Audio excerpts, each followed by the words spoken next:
وانا وهي وانا ما هتنت وحان اوجه جوابا دولدو وفدرال و 4.5 وانا فدرال waxa weeyay shirkad aan wax isku darsanno adigu la imaad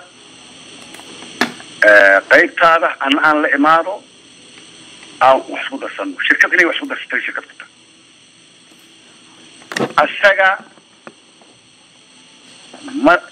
shaqa kuma lahan kamana hadli karo qabiilna ma jaafay karo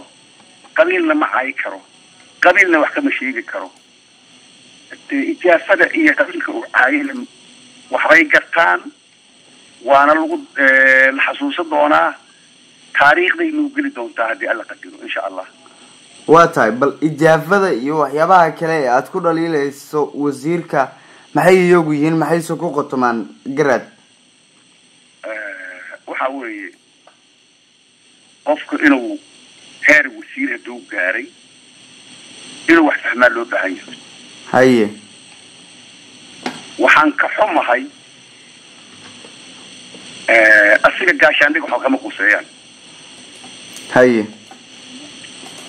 wasiir gaashaandhig ma ahan kaliya ciidamada xooga dalka ma ahan asiga wasiirka ganacsiga iyo warshadaha saas inuu yahay umaleynaa sida lagu sheegay haye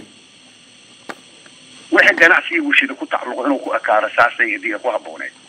haye waa qodob waa ka gudbo waxa uu dhaxgalay arrinta ciidamada waa ku qaldan yahay qodobka labaad waxa uu dhaxgalay arrimo qabiil haye been iyo qabiil wax uu ka sheegi karo amba uu cambaaray karo amba uu dulmi karo ma jirto marka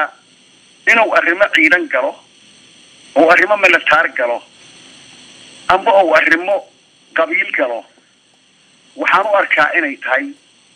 wax aan munaasabadiisa ahayn waxaan asiga sharaftiisa ahayn reerka cidda uu wax ka sheegana oo meel uga dhacana way ogtahay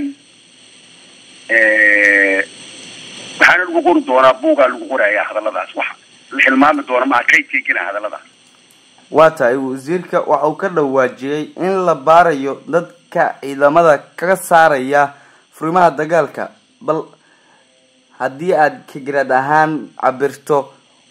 muxuu hadalka isagu si toos ah u abaaraya ciidamada furunta way ku jireen wayna ku jiri jireen wayna ku jiri doonaan waxaa ka saara cid kama saarin qabiilna kama saarin waxaa ka saara taliyaha ciidanka xooga dalka horta doo wax garto wasiirka haye taliyaha xooga dalka wuxuu yiri ciidamada furunta ku jira ciidamo qabiil ah haye ciidanku wuxuu xaquuqta uu leeyahay in la siiyo oo mushaarkiisa ninkii dhintay ilaa caruurtiisa oo meel la saaro xaquuqta uu leeyahay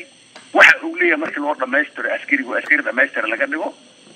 ayuu asagana marka hadii lagu eedeyn kara arrimihiisa shaqo gudaha shaqaan askariga marka asoo daruufta ku shaqeeyay oo tariiq ciidanka xooga dalka ee dhaqasi wuxuu yiri ciidamada jiida hore ku jiro dhan kulli qabiil haye ciidan qaran ma ahan ciidan hadda qorayna uu ilaa cadowkayga wax ka soo maynanahay haye inda qarshisaas hadalka mugu ku dhawaaqo kulli waa hadal lagu la talshay asiga yaqaan hadda kula talisay ciidamadii waa ka soo dhaqaaqeen mushaar la sii waayay muddo badan waxay isku urursadeen meelo gobolada shabeellooyinka meelo kamid isku urursadeen waa tahay marka arrintaas marka haday isku urursadeen erayga ka soo yeeray taliyo ah ciidanka qabiil way furmaha ku jira aha ma ay keento arrintaas dhibaatada markii waxa urub xaqiiqa ka ah ay ku xaquuqta ay lahayn aan haysan dhibaato adag ku shaqeeya ku dhinta ku dhaawacma dhibaato adag kuna shaqeeya ayuu taliyihii ciidanka xooga dalka wuxuu ciidamada qabiil uu jawaabay meesha uu ka dheeray waa mahadsantihiin marka taas waxay keentay ciidamada inay ka soo baxaan aagi هدي قبيلتين لي ليش أوصلان لبض الشباب بريال كمان في عن إذا عدا كم غلا أنا ومتجين أسكني ماي ومرتجي دوره أنت ساك اللي استيقظ يسكو أوصلان ما لا شيء يتعي تعرف إليه هاي مركب وسيلك ما دام جننك عيدنك أو أنت أسكن واقعي مدحوينها أنت أسكن ولحق على شغل كل حي من كان مركب يسوب بودي وسيلك أيو بيرو دقن مقدشو يشبولوينك أيو حكشة وقفل أما عيدا ما يولحق على ريمهودي مركب وحو أقاني شغليسي جرعسكي وشدها اللغوشة والله تلمان إنه شغليسي أقاني وعيدا ما يبيرو ولحق له حتى أغلمات وحي إلى التاي إنه نحق لهينين شغليسي وأغاني وايي أرنتها سدي وحي فوق اللي في أسيقان جعلالها هنا إذا على ويديان واتاي maxaa xilligan oo kale marka la joogo marxaladda caynkan oo kala maxaa la gudboon madaxda ugu sareysa dawladda federaalka Soomaaliya maadaama ciidamada qaar kamida ay iyagu haatanba cutubyo kale oo ka tirsan guutada iyagu ku sugan gobolka Shabeellaha Hoose ay xalayto ku dhawaaqeen inay soo faarujinayaan furimaha dagaalka bal maxaa la gudboon marxaladan oo kale aniga ka oran ahaan دولة واسو أركي جرني أنا والدولة عبد الرشيد علي شرمان شغلانة ومن حوينا كأه دولة دي كعنك كل ما تكسرنا شغالان كأه دولة دي اللي حدنكي حرية دي أنا عبد الله ومن حوينا كأها شغالة كمان نقول أنت كدم بيسد عبد الرشيد والسؤال جوجل لبلا اسمامل أو مد عبد الرشيد ومن عوينا كأي مد محمد شاد الرقاي الله يرحمه وحن كسر نقدي شغال الدولة كسر نقدي جوينا كسر قطي لكن صدم كان سنو كدم بيسي وح شغال ما قبل حافدي لي يقول ويجي عيال في جالس كده بس واحد عيان كركر السعودي دل كان كما بحن هل مارين كما بحن دلك قاتتن بقارة المقدس marka anaka qaabka dawladnimo waa labo habeenka la dhaarihaayo madaxweynaha uu sareeyo waxa la leeyahay dalka iyo diinta iyo dadka inaad mas'uul ka tahay wallahi la leeyahay way wallahi wali dadka iyo dalka iyo diinta inaad mas'uul ka tahay wallahi way wallahi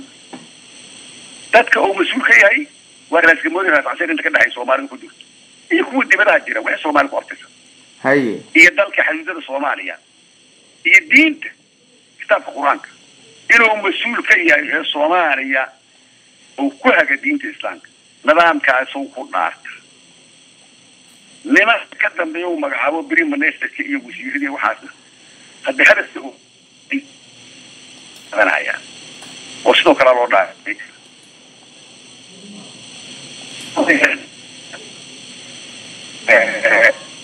السياسة فرفران وضدك خفك كله أو السوق أو فرفران وضدك اللي يسوع على البرلايو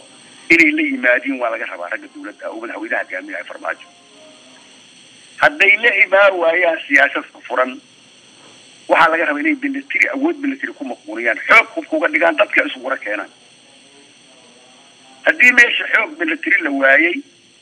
siyaasad furan la waayay ee sidan waxa ay ugu furan aniga ma muuqato oo isaga tagaan shaqada waayo siyaasad furan waa ku furanta inaad isku keento dadka oo qofka lagu dhigo oo maamul ku toosiso inaad حب ملتري كم قوس نوقف فرنت لابد عداد ويسي شغلنا في هذا التقوف أبا مرة لك وحتى نسكو عادي ما قال أنا أصفت لكن تاسوا كحد قد بدأ موضوع على قدر إنه حواي مارية نكل إلى مارية نكل إلى أنا صون نقضه مارية وحو فرق أشد عليهم ونشاق كله wuxuu faragashaday beelo degan muqdisho iyo shabeelooyinka oo aflagaad u geystay wuxuu faragashaday arrimaha ciidamada xoogga dalka arrimahaas oo galay amba gefka uu sameeyey waxaan leeyahay ha ka bixiyo raaligelin ha ka bixiyo arrimaha omboleesha ka bixiyo hadduuna raaligelin ka bixin haddee dadka uu aflagaadeeyey waa dhegaysaayeen warka idaacadow ka baxay waa lagula xisaabtami doonaa haddii alla yidhaah waa lagula xisaabtamaya